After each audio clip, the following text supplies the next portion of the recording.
Praise the Lord. விடுவிக்கும் தேவன். பாடுகள், கஷ்டங்கள், நஷ்டங்களிலிருந்து தேவன் விடுதலை தருகிறார். எத்தனை முறை நீங்கள் உடைக்கப்பட்டாலும் இயேசுவின் கரம் உங்களை உருவாக்கி உபயோகப்படுத்தி கொண்டுதான் இருக்கும். இந்த உலக பாடுகளை நினைத்து உடைந்து போய் இருக்கிறீங்களா? கவலைப்படாதீங்க. நீங்க ஏசப்பா கிட்ட வாங்க. அவர் உங்களை மீண்டும் உருவாக்கி உபயோகப்படுத்தி கொள்வார். ஏன் ஏசப்பாட்ட வரணும்னா, நானும் நீங்களும் ஒரு மகிமையான பாத்திரம் அப்படின்னு இன்றைக்கு உங்களை பார்த்து ஏசப்பா சொல்கிறார். நம்மை உருவாக்கின கர்த்தர் சொல்கிறார், நீங்களும் நானும் அவரால் தெரிந்து கொள்ளப்பட்ட ஒரு பாத்திரம். இன்றைக்கு வேதத்தில் ஒரு வசனம், மீகா 7:19 படி, அவர் திரும்ப நம்மேல் இறங்குவார், நம்முடைய அக்கிரமங்களை அடக்கி நம்முடைய பாவங்களை எல்லாம் சமுத்திரத்தின் ஆழங்களில் போட்டு விடுவார்.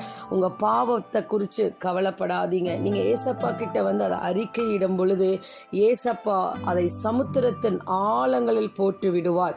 அப்ப நீங்க இந்த வசனத்தை அறிக்கையிடுங்க. கர்த்தாவே, நாங்கள் களிமண், நீர் எங்களை உருவாக்குகிறவர், நாங்கள் உமது கரத்தின் கிரியை அப்படின்னு சொல்லுங்க. நீங்க இப்படி சொல்லும் பொழுது என் வார்த்தை தீவிரமாய் நிறைவேற்றுவேன் என்று உங்களை பார்த்து தேவன் சொல்கிறார். குயவன் அதை திரும்ப வேறே பாண்டமாக வனைந்தான் என்ற வசனத்தின்படி உங்களை மீண்டும் தேவன் உருவாக்குவார், உபயோகப்படுத்துவார். என் ஜனமே, களிமண் குயவன் கையில் இருக்கிறது போல நீங்கள் என் கைகளில் இருக்கிறீர்கள் அப்படின்ற ஆண்டவர் உங்களுக்கு ஒரு வாக்குத்தத்தம் தருகிறார். உன் தேவனாகிய கர்த்தர் உன்னுடைய எல்லா கிரிகைகளிலும் நீ கையிட்டு செய்யும் எல்லா காரியங்களிலும் உன்னை ஆசீர்வதிப்பார். இப்ப என்ன வசனங்கள் எல்லாம் சொல்லி ஜெபிக்கலானா, நீங்க இந்த சங்கீதம் 119:19 ஜெபமா சொல்லுங்க.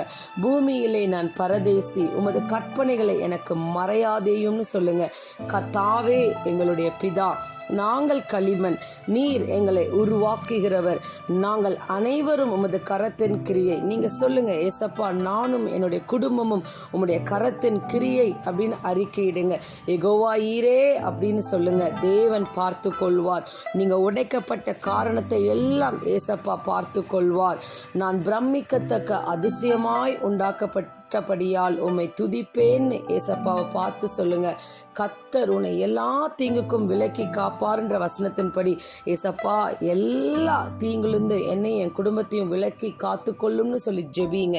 இப்படி நீங்க ஜெபிக்கும் பொழுது தேவன் உங்களுக்கு கொடுக்கிற வாக்குத்தத்தம் கலாத்தியர் 4:7 படி, இனி நீ அடிமையாய் இராமல் புத்திரனாய் இருக்கிறாய்.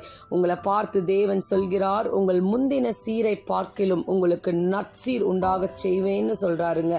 நான் உன்னை பத்திரமாய் பார்த்து கொள்வேன்ற வாக்குத்தத்தத்தை தேவன் தருகிறார். இன்று உங்களையும் உங்கள் குடும்பத்தையும் கர்த்தர் ஆசீர்வதிப்பார். God bless you.